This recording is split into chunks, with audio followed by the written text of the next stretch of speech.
贼老天，为何如此对我？好人终不得好报吗？能不能别那么狗，做点人事可以吗？回顾李秋生的半生，年少的他被冤枉入狱，劳改3年后被人唾弃，被迫当上游子的他，不但没有文化，又有案底在身，靠着苦力多年，攒点钱娶个媳妇，结果还送一儿一女。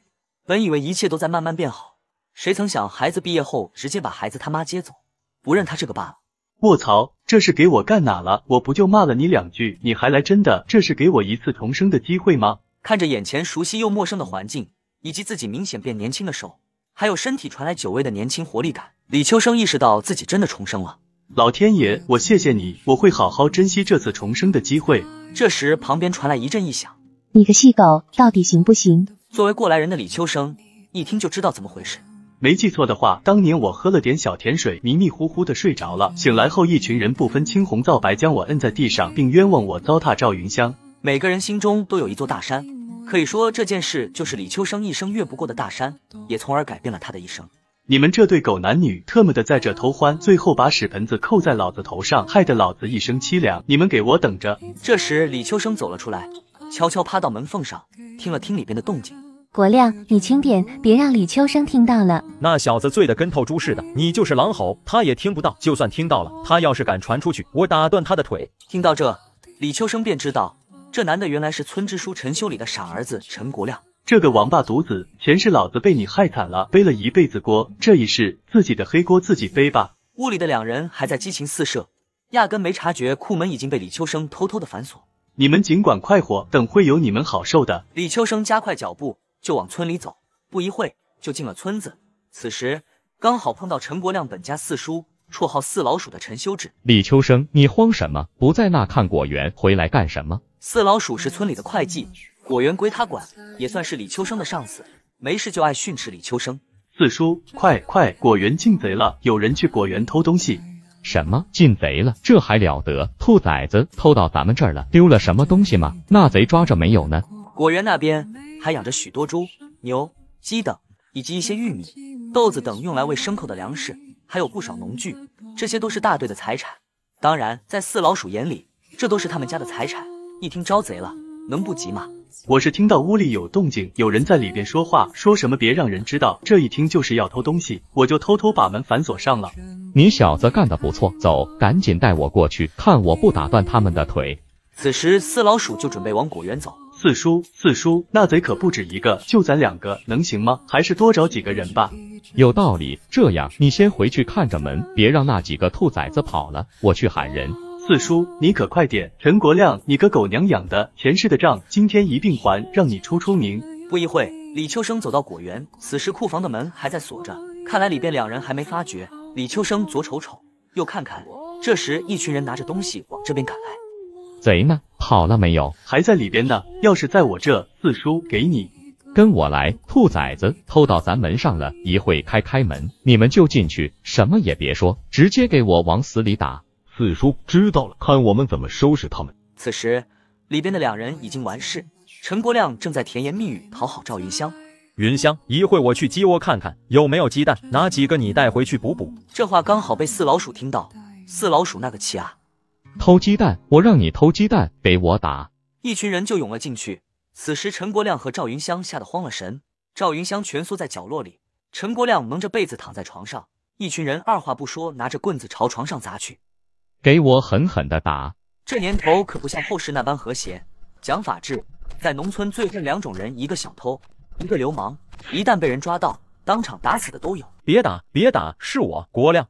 国亮，怎么是你？你咋还来果园偷东西？我腿好像断了。腿断了？哪个王八犊子打的？不是你让我们进来就打吗？这黑不隆咚的，我们也没认出是国亮。你们行，回头我再跟你们这帮蠢货算账，还愣着干什么？赶紧送国亮去医院。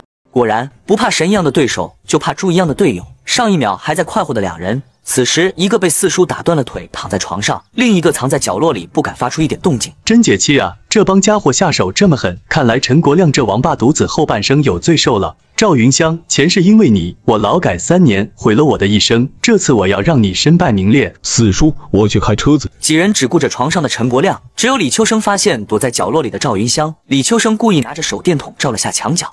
四叔，这怎么还有人？此时所有人都看向赵云香，看着皮肤比白面馒头还要白嫩的大长腿，大家都忘记了躺在床上的陈国亮。你们这群老色批，看什么看？赶紧送我去医院！国亮，别急，胖子不是开车子去了吗？今天的事情谁也不准给我说出去，听到了没有？四叔，您放心，这哪是偷东西，分明是偷情，便宜国亮那小子了。这是谁家的娘们？真他妈白！这时，胖子开着拖拉机进了院子。四叔，国亮，我来了，快上车。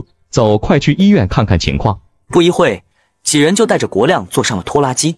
四叔上车。如果我们都走了，李秋生这小子再把那女的糟蹋了怎么办？不管咋说，这女的可是国亮的相好啊！你们几个先过去，我过会就去。几人就开着拖拉机带着国亮去镇上医院。这时四老鼠瞅了瞅，拿起一根木棍就朝着李秋生走过来。李秋生，你这个混账玩意，就因为国亮不想让你留在果园，你就整这出，你是不是诚心的？前世的他的确畏惧四老鼠，但重生后不仅有着几十年的人生阅历，还正值少年力壮，哪还怕一个四老鼠啊？只不过权衡了一下，现在还不能跟四老鼠正面冲突。四叔，我不知道，我真的不知道啊！我哪知道国亮大哥跟赵云香在里边干这种事情，我以为进贼了。给我闭嘴，别喊了，再喊打断你的腿。我不喊了，但你也别打我。借你10个胆子，你也没有胆量坑害国亮，你个兔崽子！我们老陈家的脸这下被你丢尽了。还有你，赶紧穿衣服回家！一个女孩子一点廉耻都没有，竟然勾引我们家国亮，真是跟你娘一个德行！呸！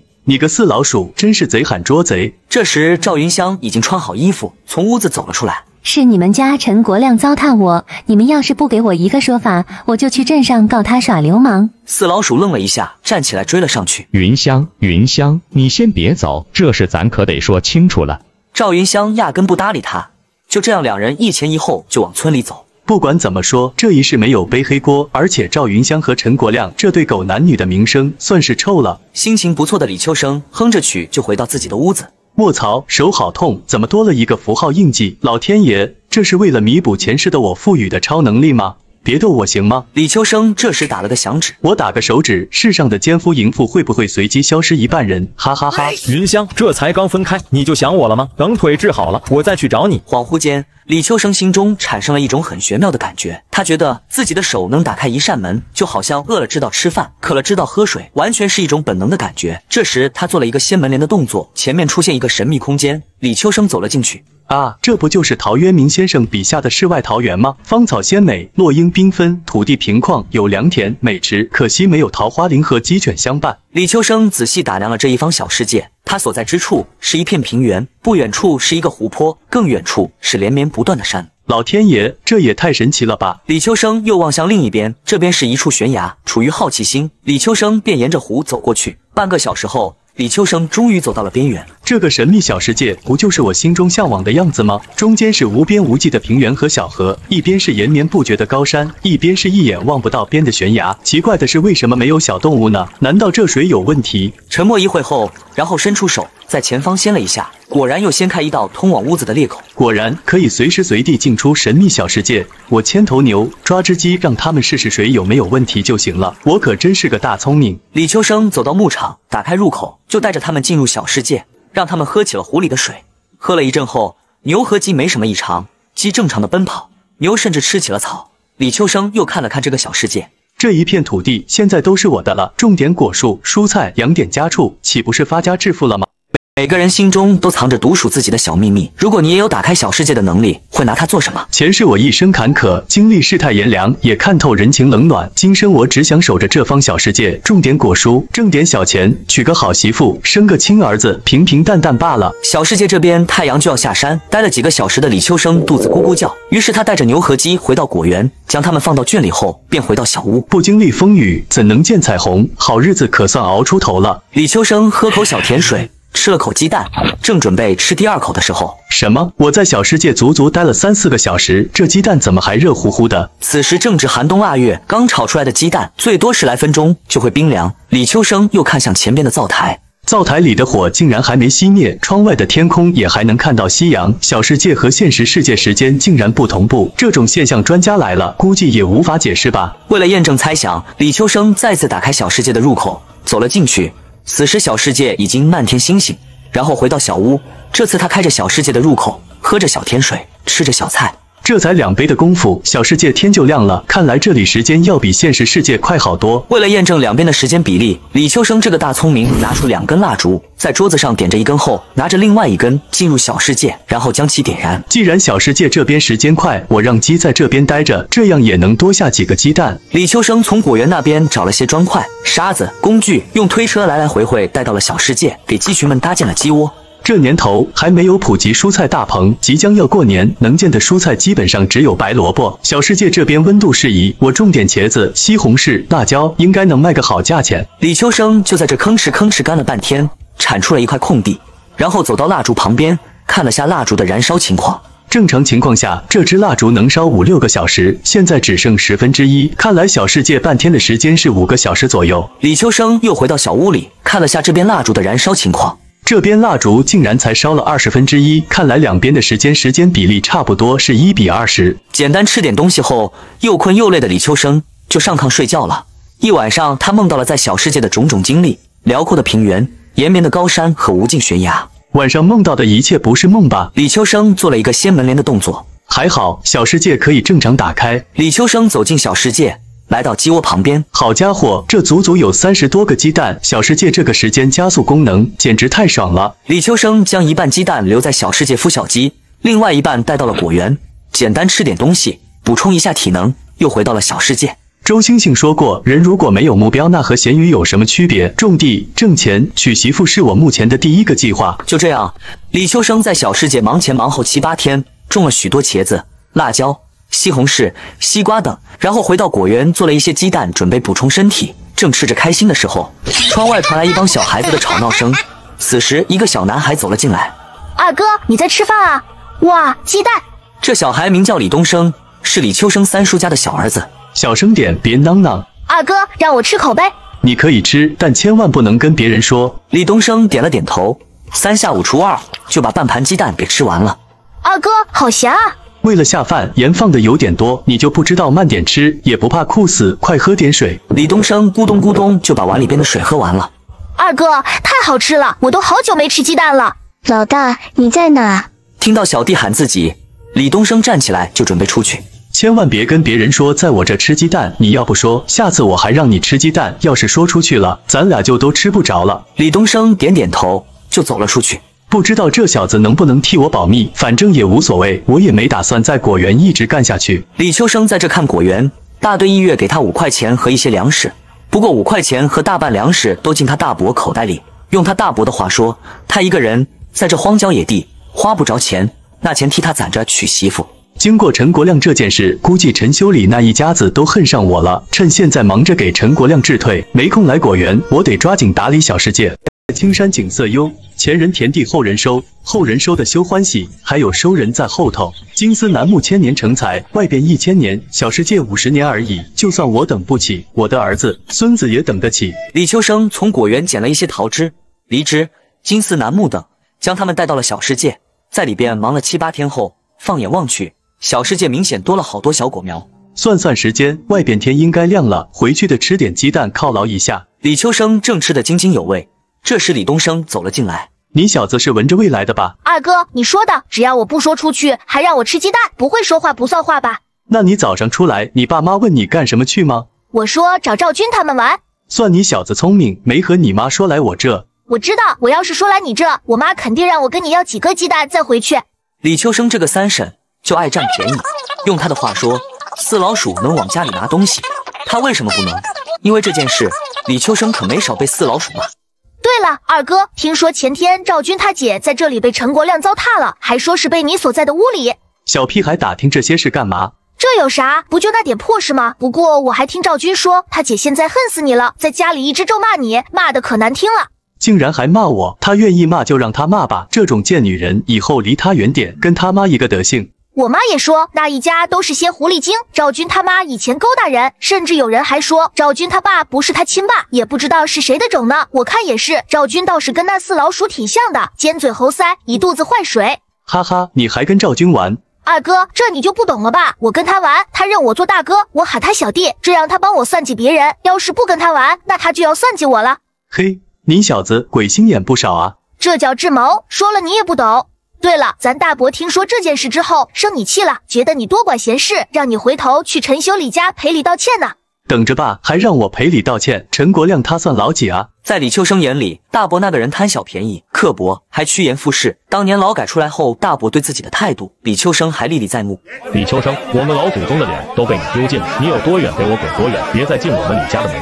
李秋生一走就是40年，到死都没有再回老家看一眼，跟他这个大伯有很大的关系。哟呵，二哥厉害了，连陈国亮都不放在眼里。去，小屁孩懂什么？我本来就不怕陈国亮。吃完饭，李秋生打发走李东升，又回到了自己的小世界，又在里忙活了20来天。太好了，现在已经有几十颗鸡蛋，还有一批小鸡仔孵化，慢慢就可以繁育出一群鸡。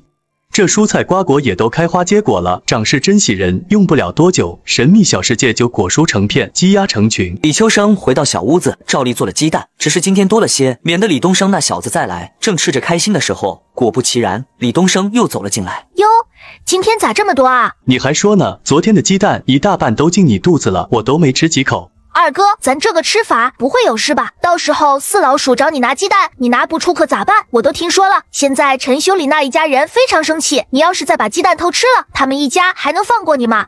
放心吧，没事。真没事吗？包的，二哥做事你放心。两人就你争我抢的把鸡蛋吃完了。对了，陈国亮怎么样了？听说还在镇上医院里躺着呢，膝盖骨都给打碎了，估计这辈子就是个瘸子。活该，这就叫报应。那陈国亮糟蹋赵云香这件事有啥说法没有呢？昨天下午的时候，赵云香他妈去陈修理家，好一个撒泼打滚，哎呦，那场面你是没看到，那叫一个热闹。那最后怎么解决的？听说是给了1000块钱彩礼钱，谅解定亲了呗。你说陈国亮也挺倒霉，赔了夫人又折兵。对了，大伯让你抽空回家一趟，去给陈修理家赔礼道歉。呵呵，等着吧，没空。行了，你赶紧回去吧，我还得干活。打发走李东升后，李秋生回到了小世界。此时，茄子、黄瓜、西红柿已经成熟。没记错的话，今天是腊月18，是县郊那边的阳关大集。阳关大集上是真热闹，卖啥的都有，而且好多打扮漂漂亮亮的城里大姑娘、小媳妇。以前李秋生没事的时候，就经常偷偷来溜达。这马上到年关了，这些新鲜蔬菜应该能卖个好价钱。于是李秋生就忙前忙后，摘了满满一筐的茄子、黄瓜、西红柿，放到小推车上，出了小世界，就往大集走。走了1个多小时后，刚好碰到四老鼠女儿陈国平和剃头铺子老板赵连喜女儿赵盼娣。李秋生，你不在果园里看着，跑集上下转有什么？你家住海边啊，管得挺宽。你站住！我问你，我哥那事，你是不是诚心的？我诚心个屁啊！我只是听着里边有动静，以为进贼了，赶紧回村找你爸。是你爸带着人进去，二话不说就打，管我屁事啊！此时陈国平顿时无言以对，倒是一旁的赵盼娣意味深长地看着李秋生，眼中带着一抹笑意。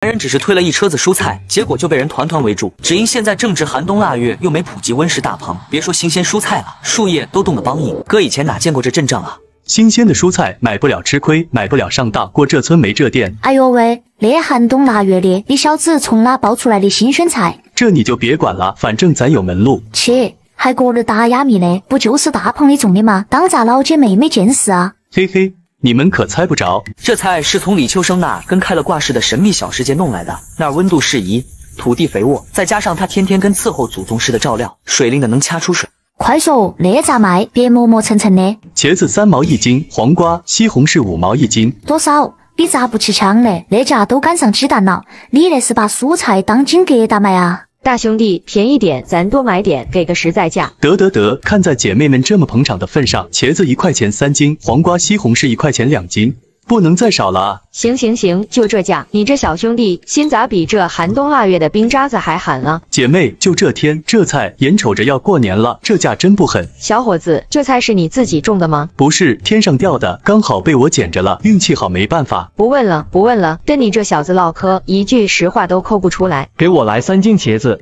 我要2斤黄瓜，2斤西红柿。好家伙，跟饿狼扑食似的，没一会儿功夫，一车菜就被抢光了，连片菜叶子都没剩下。还有没有啊？再拉点，我家孩子就爱吃这口。没了，卖完收摊。大伙跟泄了气的皮球似的，耷拉着脑袋散了。李秋生瞅着没人，哧溜一下钻回他那神秘小世界了。哈哈哈，老子发财了！不到一会儿就挣了92块，这钱来的也太容易了吧！这年头，工厂里的工人师傅吭哧干1个月，工资也就30来块，还得省着花呢。哎，你刚才不都说卖完了吗？咋又推出来一车？幸亏我没走，不然又买不着了。我说的是上一车卖光了，这不一转身又给大伙整来一车吗？这大冷天的，新鲜蔬菜比过年的肉还金贵，跟被饿狼盯上的小羊羔似的，咔嚓咔嚓又被抢光了。下个集还来不？我提前来排队。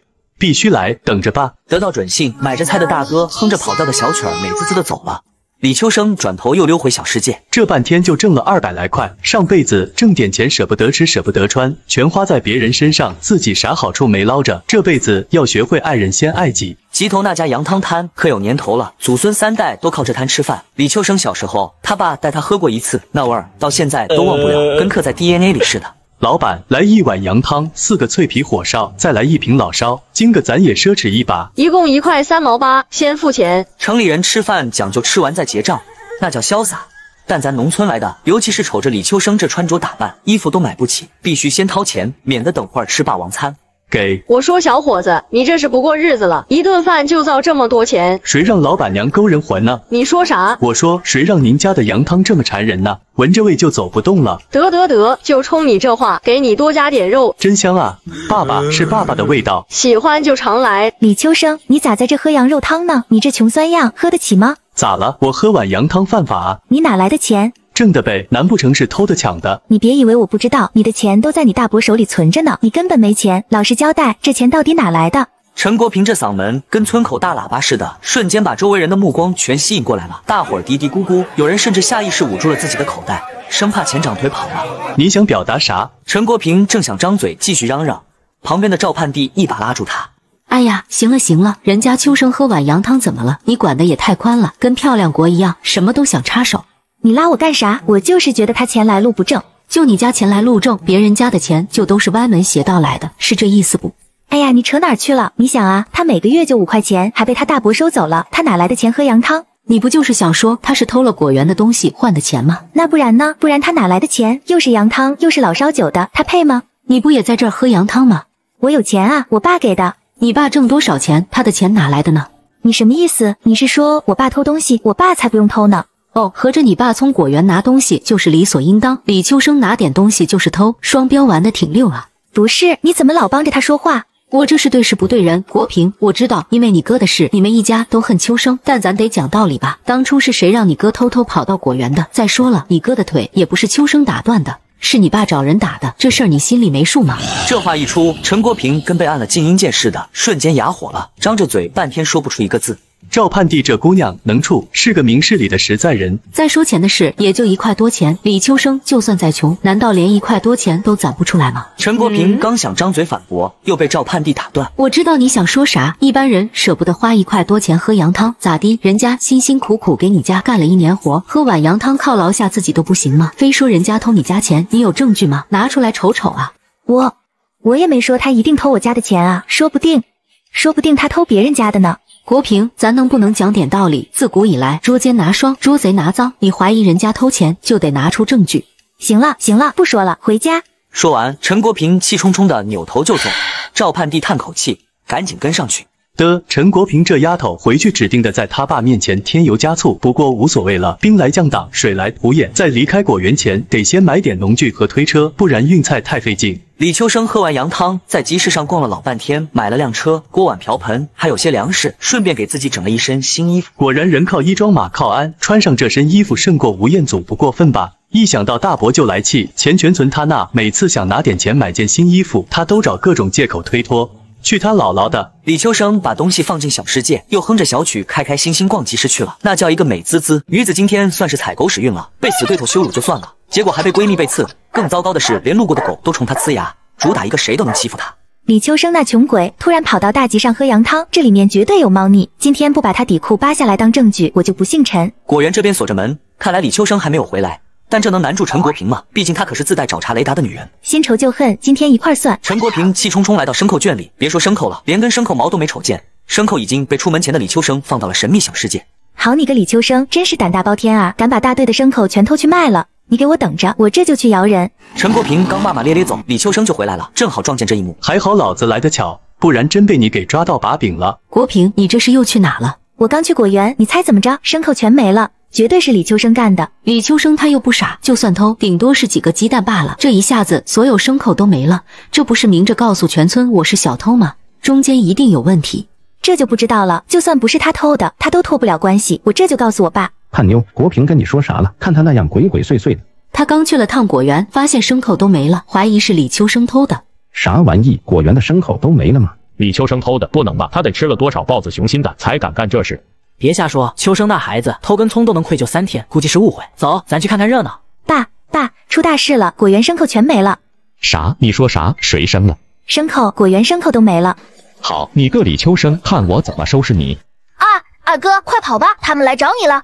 其实陈国平刚走，李秋生已经将牲口放到圈里，一切尽在掌控。谁来找我啊？还能是谁？听说你偷牲口的事已经传开了，就算你爸是李刚，也保不了你。别胡说八道，那牲口都在圈里待着呢。李东升去圈里看了看，果然牲口都在那。谁这么缺德啊？还诬陷你！对了，咱偷吃鸡蛋的事怎么办呢？鸡蛋都在篮子里放着呢，谁吃鸡蛋了？我每天不是地瓜干就是萝卜干。对，我也没吃。这鸡蛋的数量不减反增，让李东升百思不得其解。这时，一群人走了过来。李秋生，你回来的正好，老实交代，果园的牲口是不是被你偷卖了？你有毛病啊！我偷卖什么？我他妈把你卖了！你，气死老娘了！秋生可以啊，敢跟陈国平硬刚，爷们！嚷嚷什么？都给我闭嘴！村民们瞬间静音，大气不敢喘。李秋生，给你个坦白的机会，不然咱就去派出所唠唠。好啊，我可听说了，这污蔑诽谤也属于犯法。我污蔑你？我呸！果园的牲口全都不见了，难道是长翅膀飞了不成？还有，大伙说，你们舍得去大集喝羊肉汤配老烧酒吗？他李秋生凭啥？秋生，你真去喝羊汤了吗？发财了啊！别说，那几头牲口卖了，确实能换不少羊汤。有钱了就是不一样。秋生，见者有份啊！啥时候请咱也喝一顿？小意思，改天我做东安排到位。这话可记下了，别耍赖啊！男子大丈夫，一口唾沫一个坑。好嘞，这男的叫铁柱，是李秋生的发小，主打一个兄弟有事我先喊。好什么好？你们这叫分赃。李秋生，我告诉你，不管是不是你偷的，牲口不见了，你都算失职，都得承担法律后果。哎呦，一会说我偷东西，一会又污蔑我失职，可牲口都在圈里啊！不可能，绝对不可能！要不说你脑子不好使呢，这人如果有病啊，得及时治疗。大伙们快看看，牲口都在这呢！陈国平和四老鼠一脸不可置信。怎么可能？我刚刚上上下下都确认了一遍。秋生，你刚才把牲口都藏起来，然后去赶大集了吧？四叔啥意思？我确实去喝羊汤了，不过牲口一直都关在圈里呢。二哥，你真去喝羊汤了？哼，也不带上我。一边去，大人说话，小孩子少插嘴。秋生，你这叫擅离职守，这幸亏牲口没丢，万一丢了，丢了再说丢了的事。哎，什么人啊？这栽赃嫁祸也不是这个栽赃法啊，太无耻了！村民们你一言我一语，陈国平顿时脸上火辣辣的。国平，你怎么能这样呢？叛弟，你相信我，我刚刚里里外外都找遍了。行了，回去吧，我让你捉贼拿赃，可没让你陷害栽赃。我知道了，他没偷牲口，是偷的鸡蛋。你看鸡窝里一个鸡蛋都没有。李秋生，鸡蛋呢？给，鸡蛋都在这呢。看到篮子里的鸡蛋，赵叛弟摇了摇头，叹口气，转身走了。呵呵，这幸亏大伙们都在，不然秋生真是跳进黄河洗不清。四老鼠，积点德吧，人家秋生10来岁就在这，没有功劳也有苦劳，至于这么折腾人家吗？四老鼠和陈国平被对的顿时哑口无言，灰溜溜的想溜。等等，这就走啊？还有事吗？陈国平道歉。我凭啥道歉？这都是你的阴谋，你就想算计我？什么人啊，太无耻了！秋生不用搭理这一家人，今天我们算是看透了。秋生现在算是得罪他们一家人了，只怕果园这边干不下去了。是啊，秋生，那你怎么办啊？怕啥？秋生有手有脚的，开春大队分地，随便分几亩，不比在这受气强。也是没毛病。男人抡起沙包大的拳头就朝堂弟扑来，只因在这吃不饱饭的年代，他不仅天天请堂弟吃鸡蛋，而且刚刚还救了他小命一条。但堂弟不感恩就算了，反而开始质疑他。不对，这件事不对。你说哪里不对了？陈国平信誓旦旦说牲口不见了，他这么大一个人，肯定不可能看花眼，是不是真被你藏起来了？哎呦，你小子挺聪明，那你再猜猜我藏哪了？这山上山下也没地方藏啊。二哥，你是不是搞了个秘密基地啊？啥秘密基地？你二哥是特务啊？赶紧回家去。你肯定有秘密基地，回头看我给你找出来。估计李东升猜到天荒地老，也想不到那所谓的秘密基地其实就在李秋生的手心。这小子鬼精鬼精的，还真得防着点，真被他发现端倪，那就麻烦了。李秋生来到被困住的大花猫身边，这时他的手又一阵刺痛，似乎能聆听动物的心声。大哥，放过我吧，我还有虎崽在要养。给我一个放过你的理由。放过我，以后你就是我的主人，我愿意做牛做马。行吧，不过我要带你去一个地方。主人，这是哪里？神秘小世界，以后你就在这里好好生活吧。另一边，陈国平回到家里，气愤难平。气死我了！这个李秋生，我跟他没完。反观四老鼠，往太师椅子一坐，点着烟头，异常的冷静。爸，你赶紧把他撵走吧，这种人还留他在果园干什么？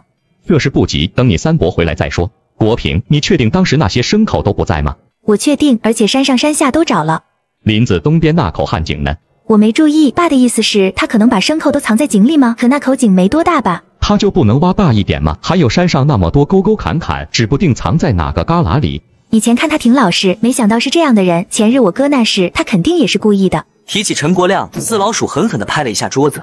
因为这件事，三哥陈修理可把他骂得不轻。陈修志，你个混蛋玩意！我就这么一个儿子，他如果有个三长两短，别怪我翻脸不认人。爸，那明天咱们去山上好好找找吗？明天我带几个人去山上仔细搜搜，你就留在果园看着李秋生。李秋生在小世界这边给虎妈还有虎仔搭建了巢穴，并给2只小虎仔分别起名宝平、宝利。小家伙们，你们好好待着，我去打理果蔬，挣了钱给你们买肉。主人，快去快回。人类芭比，注意安全。嘿嘿嘿，好嘞。李秋生回到果园，将属于自己的东西都放到小世界，不过也没啥拿的，忙来忙去能拿的只有几头大蒜、干辣椒，还有一摊子咸菜。哟，四叔来了，我正想找你呢。找我干什么？没啥事，就是跟你说一声，我不干了。行啊，那你就回家去吧。不过走之前我得先检查检查。应该的，你看看东西我都已经打扫好了。四老鼠和陈国平走进屋子，打量了一下东西是否正常。爸，他葫芦里卖的什么药啊？还能是什么药？都准备妥了，想赶在年前把牲口卖了。如果继续留在果园，还方便偷牲口吗？我说呢，那你还放他走？他不动手，咱们怎么治他？姜还是老的辣，只要他动手，到时候人赃俱获，看他还有什么可说的。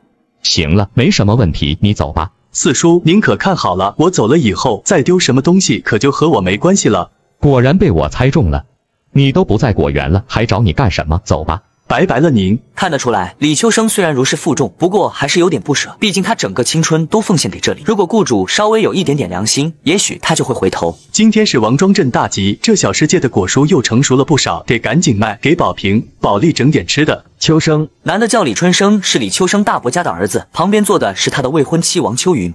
大哥、大嫂，你怎么不在果园？这是要去哪？果园没什么事，我出来溜达溜达。哎呀，快走吧，在这磨蹭什么呢？都几点了？这个王秋云前世就看不起李秋生，他知道李秋生那点底细，从小没爹没娘，小时候像个野孩子一样。秋生，别瞎逛了，没事的话回家一趟，你大伯有话跟你说。我们有点事，先走了。你跟他啰嗦什么啊？你瞧他那熊样，看着就糟心。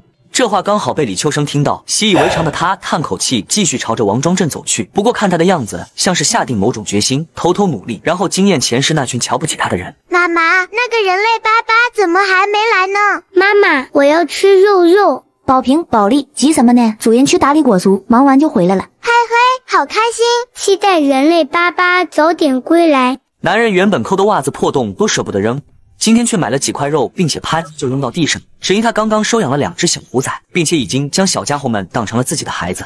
主子，您可算回来了。人类芭比，你就是宇宙第一好人。嘿嘿嘿，肉真好吃。有时候人真的还不如动物。想当年我掏心窝子养那俩白眼狼，没血缘咋了？也不至于有本事了转头就不认老子，这是人干的事吗？崽们先玩着，我去把那堆蔬菜水果给甩卖了。小世界这边果蔬又成熟了一大片，爽啊，透心凉，心飞扬。大冬天的西瓜那可是稀罕物，小屁孩们瞅见眼睛直放光。爸，我要吃西瓜。大冷天吃啥西瓜？不给吃，等老了直接拔氧气罐。小祖宗，买，这就买。大兄弟，西瓜咋卖？虽然大冬季，不过小世界堆了1万来斤，定价太高，指定砸手里。大哥4分钱1斤，良心价啊！给我来俩沙瓤的，越甜越好。得嘞。眨眼间，一推车西瓜就被抢完了。照这速度，1万来斤不得卖到明年开春？嘿，兄弟，刚刚看你西瓜卖的挺火啊。卖完了，想吃下次赶早。我叫刘安顺，排行老2，喊我刘老二就行。兄弟咋称呼？李秋生，喊我秋生就行。兄弟，秋天的第一杯奶茶喝了吗？拿着，别客气。无事献殷勤，非奸即盗。二哥有话直说吧。你那西瓜还有不？我全收了，3分钱1斤咋样？哈哈哈，二哥，我也就图个薄利多销，真要是摆个摊子，这快到年关，定价5、6分1斤，也会供不应求的。这样3分5，咱们都有的赚，互利共赢。4分你不亏，我那边还有万儿8000斤。成交，就当交了朋友。那今晚11点集东头，一手交钱一手交货。没问题，就这么定了。李秋生又买了一些肉，开开心心回到了小世界。人类芭比，你太牛了，这小球真好玩。你们吃好玩好，我去干票大的。离晚上交易还早，李秋生去集市溜达溜达，中意一台电视机。老板，这电视机咋卖？你买得起吗？别摸脏了，我们要打烊。你什么你？行了行了，快走吧。另一边，四老鼠、陈国平还有几个村民垂头丧气的坐在小屋里。邪门了，山沟沟都翻遍了，连个藏牲口的地洞毛都没见着。李秋生那小子一肚子坏水，哪能轻易让咱找到？再难找也得找，我就不信了。爷俩能不能消停点？山上哪来的地洞？我看你们是魔怔了。反正我们也没啥事，就当完了，还能蹭顿饭。你个娘们家懂什么？别叨叨了。得，你们爱咋地咋地。这边李秋生忙活了一阵子，将西瓜放到几东头。哟，兄弟够意思啊，久等了。我也是刚卸完车，二哥您验货。刘安顺和同行的两人抱起一个大西瓜打量了一下，李秋生则是和三人保持一个相对安全的距离，腰间藏着一把刀，防止突发事件。这瓜绝了，哪弄的？你猜，没问题的话，那就装车吧。一共10200斤。二哥去个零，400块，合作愉快。爽快，下次有货还合作。我一般就在前面那棵大树底下。好嘞，二哥您慢走。姐夫，你还真把钱给他？你想干啥？杀人越货，值当吗？我刚才一直留意那小子，他身上带一把刀，刚刚如果动手，指不定躺下的就是咱们。刚子啊，你啊，目光就跟这车灯一样，只能看到前面这一点点距离，稍微远点就看不到了。二哥说的是，这小子有门路，长期合作才是王道。也是，可他要是不来找我们怎么办？只要有货，他肯定来找我们，不然今天能把这些西瓜低价卖给咱们吗？明天开始，老三你就去大树守着，我和刚子去卖西瓜。那高个子一看就不是善茬，还好老子有准备。不过刘安顺这老小子看着还行。李秋生回到小世界，照例把肉往地上一扔，小虎仔立马扑上来。人类爸爸好厉害！小家伙们，好生活才刚刚开始啊，真香！你们吃，我继续去做大事了。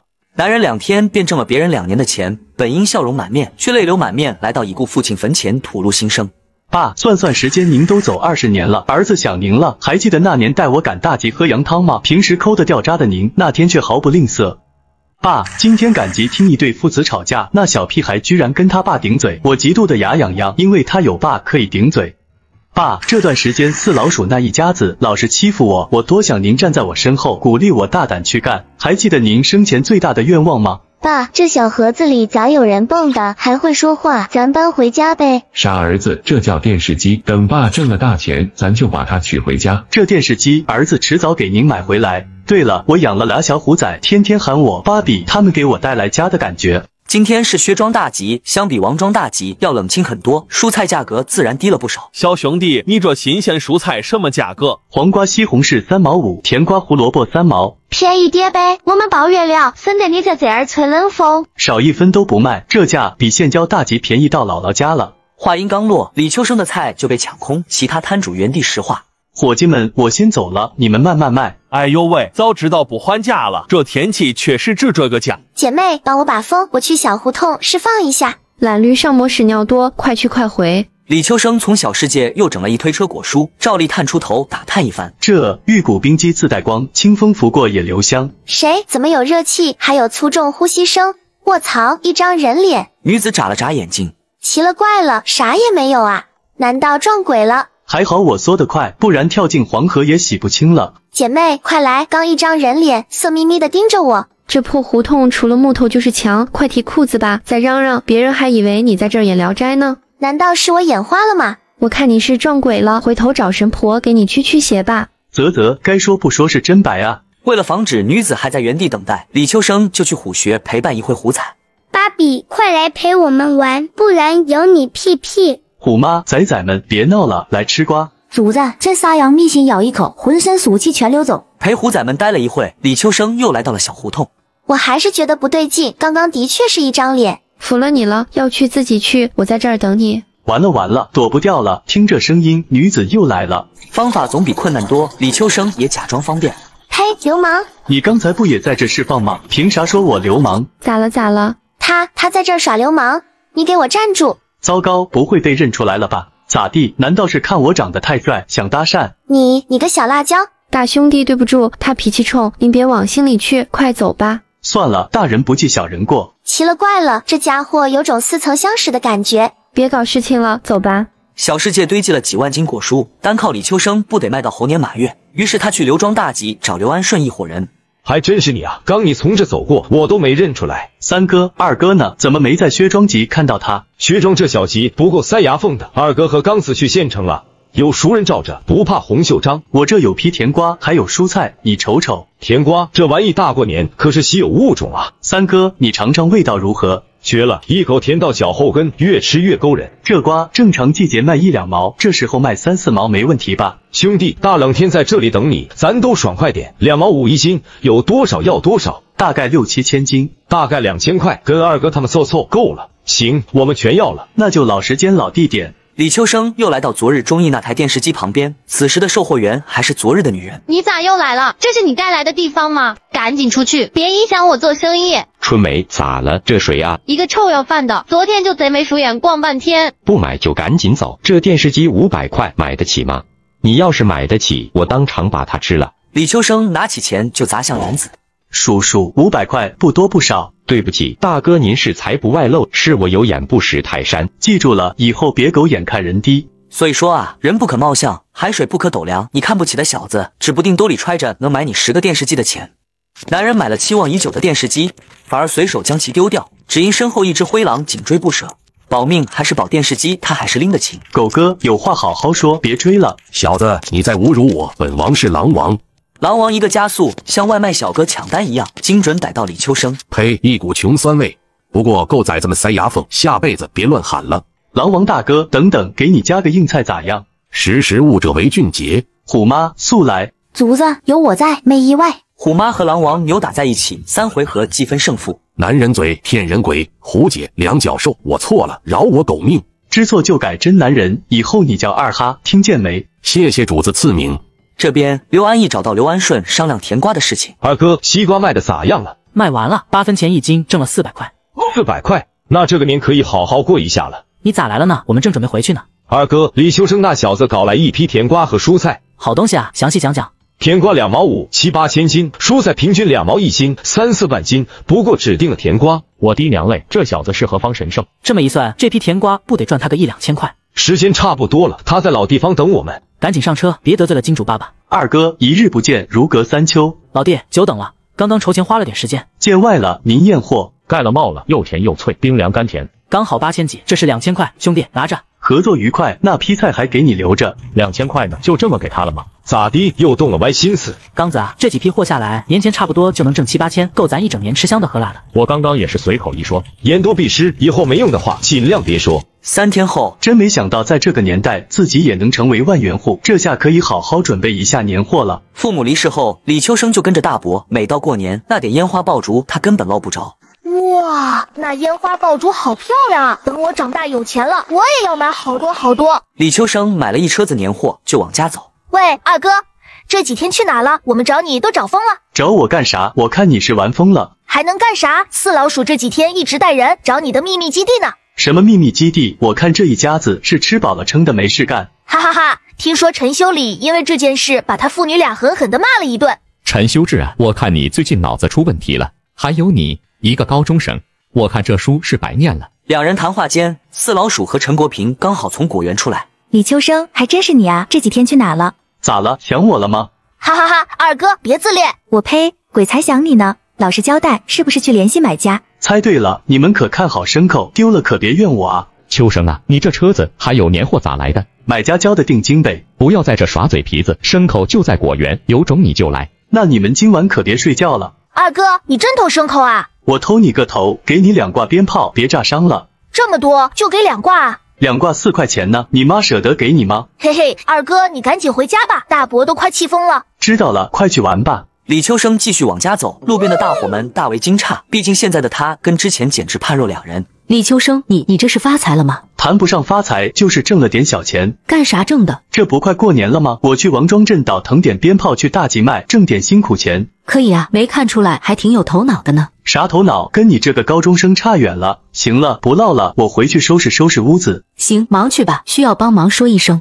倒腾鞭炮几天时间能挣这么多钱吗？男的叫陈修文，是四老鼠本家兄弟。修文说的对，如果种地能挣钱，那农民将无地可种。你没那个本事，不代表人家也没本事啊！真是和你那个本家兄弟一个模样，见不到别人过得好。听到这，大伙们笑了起来。四老鼠找地洞的事成为了全村茶余饭后的笑料。柱子，哟，秋生，我差点没认出来。激动啥？你怎么还把牌扔了？说完话，乌鸦直接掀桌子。咋地？搞事情？你说咋地？屋内耍不开，去外面。谁怕谁？走，去练练。咋地？搞事情？你说咋地？屋内耍不开，去外面。谁怕谁？走，去练练。哈哈哈，你俩这是要斗拐决胜负啊？能下注吗？让你见识见识我的无敌风火轮。我大力金刚腿也不是白练的。两人大战300回合，难分胜负。哥俩别斗了，来跟华子抽了华子还是好兄弟。秋生这一身行头，人模狗样的，哪弄的？反正不是偷的。兄弟们，我不在果园干了，回家收拾收拾屋子，来帮把手呗。我家老母鸡下蛋卡嗓子眼了，我得回去救它。我家茅坑堵了3天，再不掏就要溢出来，实在没空，让他俩去吧。我和胖子没啥事，抱拳了。明天一早直接来我家，我先回去。明天别忘记整个硬菜，不然把你家桌子也掀了。李秋生继续往家走，刚拐过弯就撞上赵云香。哟，这不是赵大美女吗？哦，不对，以后的叫陈夫人。少跟我油嘴滑舌，你那天锁门是不是故意的？别狗咬吕洞宾啊！我锁上门是在帮你。啪！这一耳光是真响亮，把柱子和胖子吸引过来。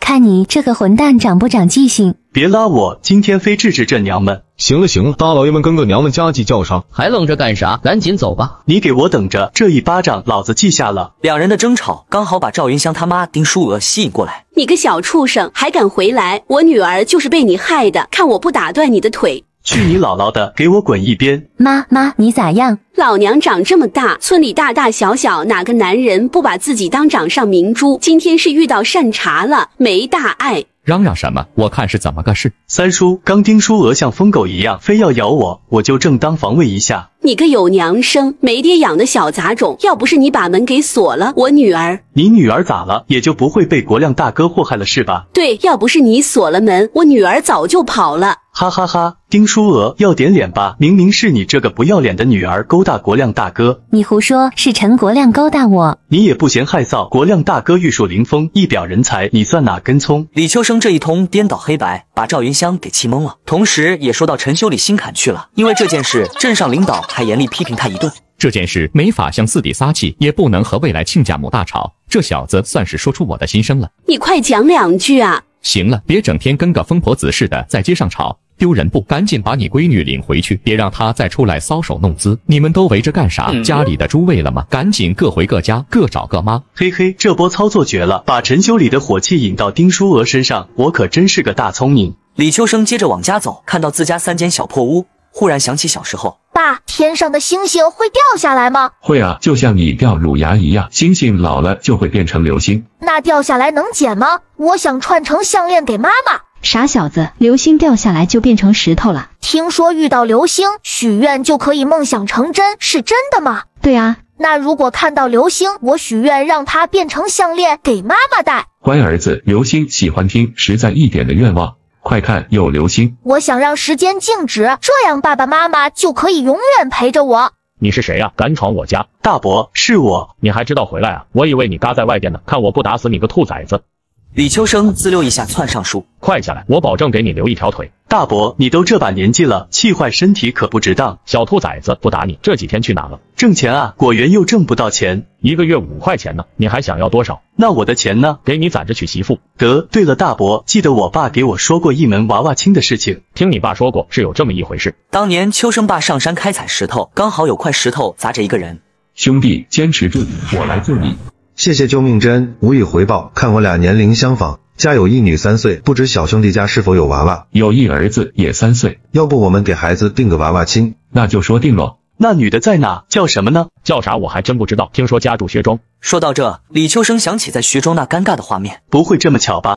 男人被窝刚捂出点热气，抄起猎枪就往外冲，不是捉奸也不是抓贼，就因为俩野猪在村口处对象，那哼哼唧唧的动静属实有点大。哎，我说鹏鹏，你俩搞对象能不能小点声？听过江湖传言没？1猪2熊3老虎，你这小身板能奈我何？3秒钟从我的视线里消失。小子，让你见识下我祖传的金刚獠牙。看来你是没见过真理长啥样啊！只见男人砰砰砰3枪，鹏鹏夫妇命丧黄泉。美滋滋，一头给虎妈和二哈加餐，一头明天招待柱子他们。主子回来了。二哈在小世界住的还习惯不？除了饿得肚子咕咕叫，其他老得劲了。来，给你们加个豪华餐。主子威武。别抢别打架啊！我要回去收拾屋子。秋生，你大娘把饭做好了，快来吃。大伯，今天小年做的啥好吃的？还能啥？窝窝头配熬白菜，饺子都没有吗？你都不在果园了，大队今年连面粉都没给，哪来饺子？大伯你先走，我一会就到。还他爹秋生怎么没跟着一起来？急什么？收拾好就来了。这边李秋生提着肉和酒就向大伯家走来。二哥，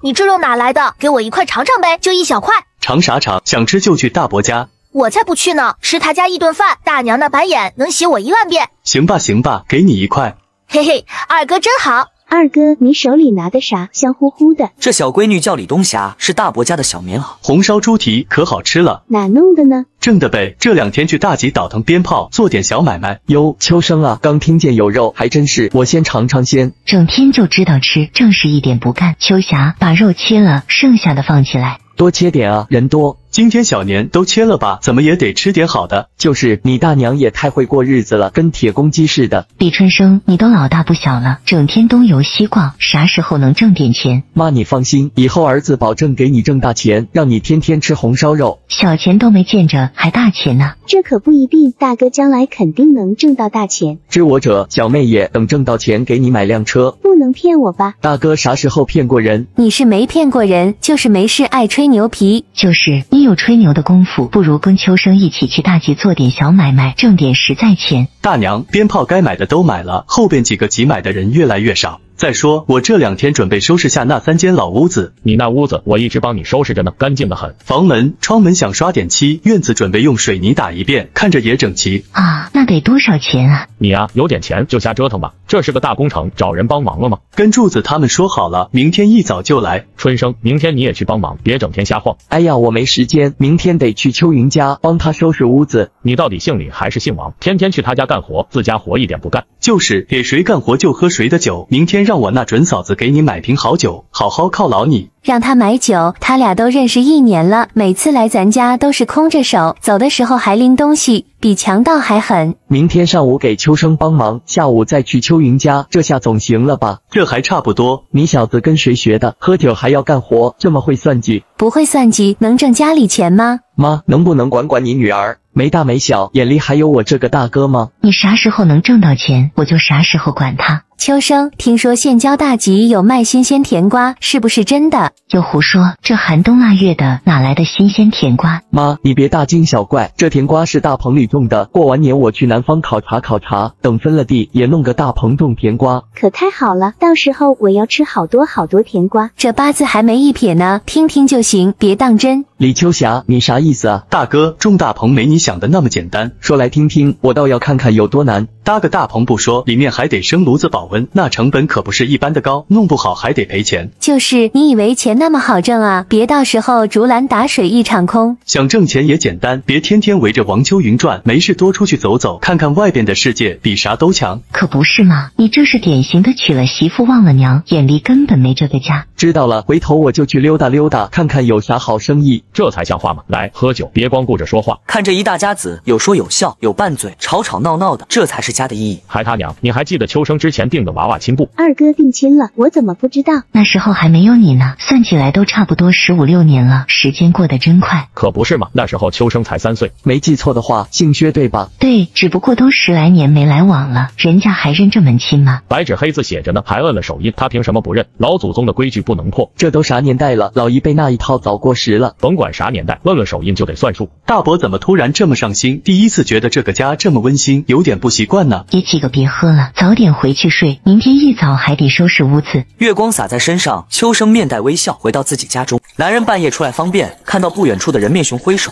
不跑就算了，反而向其靠近。你小子眼神不好使啊！咋了，大兄弟？你刚不是在招呼我吗？这操作给我整不会了。你猜我为啥不跑？这是重点吗？2个选择，现在就开吃，还是等你跑不动了再吃？巧了，也有俩选择，要么给我俯首称臣，要么让子弹飞一会儿。呵呵，有点意思。虎妈2哈出来接活。熊二，赶紧给主人认错。就你还敢在这儿蹦跶？就你会摇人，熊大，我受欺负了，速来！熊二一声嚎叫，震得树叶哗哗掉。熊大嗷呜一嗓子就冲过来，2哈也不甘示弱，嗷呜一声，呼啦啦跑来一群狼。就你们几个阿猫阿狗也敢动我弟？自信是好事，可惜智商不在线啊，哥们儿。熊大熊二认识就玩一步。你个坑货，这是带我上黄泉路啊！哥别骂了，认怂保平安。靓仔，大人有大量，我俩就是来打酱油的。刚那股嚣张劲呢？嚣张还在，但大哥气场太强，我俩甘愿做小弟。拿得起放得下，算你俩识相。跟着虎妈和二哈去小世界待着吧。李秋生回到屋子继续补觉，这时屋外传来一阵阵敲门声。二哥开门。大清早的，你吵啥？还能干嘛？来抓鸡？就那几只鸡，至于吗？我妈那人你还不知道，鸡放在你家里，她连觉都睡不着。哈哈哈！对了，上午没事的话，来帮我干活吧。干活可以，不过中午都管我们吃好吃的。弄了头猪，烤乳猪管够。真的吗？在哪？我先去看看。回去吧，等天亮再来。咱妈也真是的，大清早折腾人。大哥，鸡窝搭好了没？必须的，你看看。不错啊，有模有样。那是你大哥，我做啥不成呢？二哥，刚听到有猪，在哪呢？在大伯家。骗谁呢？要是在大伯家，小妖婆能不知道吗？要说这李东升和李东霞，那真是八字不合，见面就掐。东升喊东霞小妖婆，东霞喊东升小魔头，天天跟唱大戏似的。猪藏在秘密基地了，回去吧，中午过来再说。秘密基地原来在二哥家里啊！天亮后，大伯一家人全来秋生家里。乖乖，这么大一头猪，花多少钱买的？昨晚打回来的，不要钱。大娘等下帮忙烤着吃吧。先退毛，泡2钟头，再用葱姜八角腌上，保证香。秋霞、冬霞，跟我走，咱娘仨去处理猪。大娘喊上三婶呗，她娘家卖猪肉的，专业。你三婶忙得很，烤个猪就别劳驾她了。我是想让你们互相监督。我去喊三婶。去吧，我和你大哥先把猪抬过去。二姐，屋里有玉米面，弄点饼子，我去买烟酒。顺便弄点茶叶，给大伙们泡点茶水。哟，秋生干啥去？去买点烟酒。啥烟啥酒？丰收散酒吗？瞧不起谁呢？必须大前门配老烧酒。够意思，你家活包在我们身上。大伯和大哥已经开始了，赶紧去吧。刚走没几步就碰到赵盼弟。秋生，家里不是翻修吗？这是要去哪？去供销社整点烟酒，总不能让柱子他们白给我干活吧？行啊，够大方，刚好我没事，去给你搭把手。哪敢劳烦赵大小姐啊？少贫嘴，实在过意不去，给我买点糖果。哎，秋生，听说你家里在收拾屋子。男人叫陈国成，是陈国亮的堂弟，同时也是赵云香的追求者，典型的痴情种。这点小事，国成哥都听说了啊。刚从柱子口中听到的。那什么，我先回家一趟，一会去你家。醉翁之意不在酒，估计打听陈国亮和赵云香那件事。行，多谢国成哥了。哟，这军大衣发财了呀！挣点辛苦钱，谈不上发财。老实说，是不是偷了果园的东西？要是偷果园东西，四老鼠和国平能放过他吗？也是，听说陈国平和他爹小年都没过好，在果园守了一晚上。国平现在脑子都不正常了。行了，我可不是来听家长里短的。2瓶老烧，5条大前门，1斤糖果，2斤茶叶。这么多，家里开派对呀？咋，生意不做了？行啊，秋生，是不是你大伯把抠的钱都给你了？你猜呢？两人买完东西就朝家走。这垃圾桶咋这么多鲜花？今天情人节啊，人家说垃圾桶是爱情的照妖镜。这样啊，如果不是翻新房子，又发现了一个商机。秋生，其实咋了？我也想要束花。那我去给你剪一束。这小子脑子里装的是浆糊吗？算了算了，走了。两人接着往前走。哟，这么早就开门接客，生意兴隆啊！呸，狗嘴里吐不出象牙，懒得理你。开门接客，你可真够损的。你别想歪啊，人家这个卫生所开门了，我说的是接病人吗？国成大哥也够可怜，赵云香、陈国亮竟然干出这样的事来。世间汉字千千万，唯有情字最伤人。两人有说有笑，就朝着家走去。男人在回家的路上，正哼着不着调的小曲儿，突然一只金毛急冲冲驶来，不跑就算了，反而原地等待，只因他能聆听动物的声音。人类大哥，帮帮忙，我那狐朋兄弟快不行了。秋生，这旺财在汪汪啥呢？他有事找咱们帮忙。不是吧，你还能听懂狗语啊？这是说来话长，旺财带路，我看是怎么个事。大哥，我跟狗友正玩的换石呢，被一块石头给砸中了，现在感觉身体被掏空。别急，我来帮你。谢谢救命恩人，下辈子我做牛做马报答你。不对，以身相许也行啊。打住，下辈子我可不想投胎成狐狸。那这样，这是我刚刚抓的2只兔子，不成敬意，就当是给您的谢礼了。嘿，你这小家伙还挺会来事。话说你俩咋凑一块了？一个狗一个狐，这组合挺新奇。小时候我被主人无情抛弃，是狐狸一直陪着我，给我找吃的，教我各种生存技能，我们就成了铁打的好兄弟。那你愿意跟我们走吗？我倒是想走，可我舍不得我这狐朋兄弟啊。天下哪有不散的宴席啊，狗友兄弟，走吧。秋生，你们在这嘀嘀咕咕说啥呢？旺财想跟我回去，你要不要收留他？那可太好了，旺财，以后你就跟我混了。兄弟，没事常回家看看啊。会的，你自己也照顾好自己。两人带着金毛继续往家走。哟呵，盼弟咋来啦？听说秋生在收拾屋子，我正好没啥事，就过来搭把手。盼弟姐，你手里拿的啥呀？糖果吗？对啊，是糖果，来给你。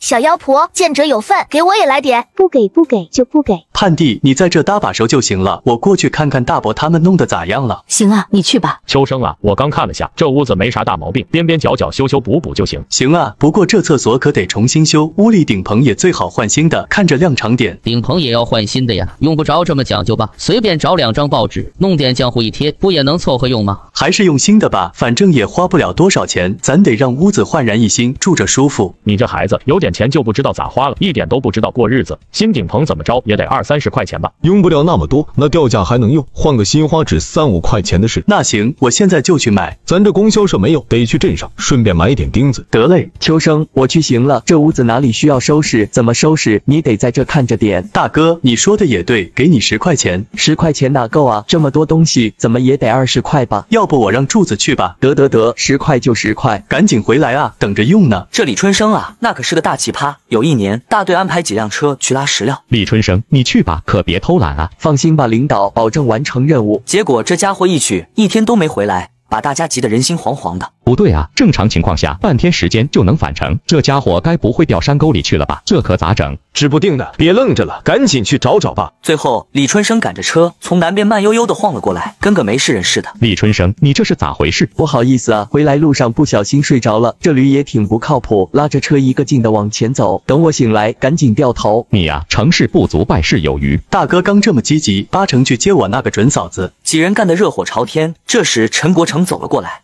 秋生，出来一下呗，有点事想问你。国成哥，啥事啊？你昨天当着大家面说是云香主动勾引国亮，到底是不是真的？这件事我不能说，不然陈修理不得要我命啊！你应该知道我和云香的关系，就当是可怜可怜我吧。跟你说实话吧，其实是陈国亮那家伙强迫的云香。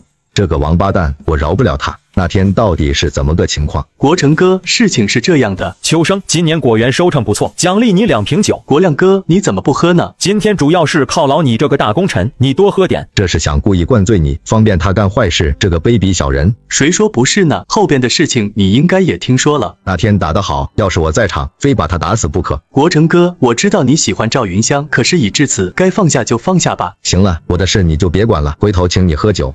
陈国成刚走，李春生就带着王秋云走了过来。秋生，你在外边干啥呢？等你啊，买个纸去了一上午，还以为你又迷路了呢。这不是顺路接你嫂子吗？让她过来一起收拾屋子，人多力量大。听说嫂子手巧，正好帮忙糊顶棚。哼，她还真让我干活啊！我在家里连碗都没洗过，反倒来你家干活。哎呀，你还当真呢？走吧走吧，烤乳猪估计快好了。听动静，春生还真把秋云带过来了。秋云来了，快进屋歇着吧。阿姨，有什么我能帮上忙的吗？嫂子，一边坐着吧，饭马上就好。那我先去歇会儿，饭好了记得喊我。二姐，为啥每次做好吃的，嫂子都在呢？有好吃的时候来，干活的时候从来不来。你看大哥多会疼人，我要是能找个这样的对象，做梦都能笑醒。赶紧切你的菜吧，就你话多。二姐，这次你可冤枉大哥了，嫂子来可不光是吃饭，等下还要帮忙糊顶棚呢。是吗？太阳打西边出来了。妈，赶紧给秋霞找个婆家吧，她在家里光气我。我啥时候气你了？这是在夸你疼老婆。行了，少说2句吧，你们兄妹俩上辈子真是冤家。这边也几个干得气喘吁吁，被柱子喊着休息。也几个停下来抽根华子解解乏。大前门，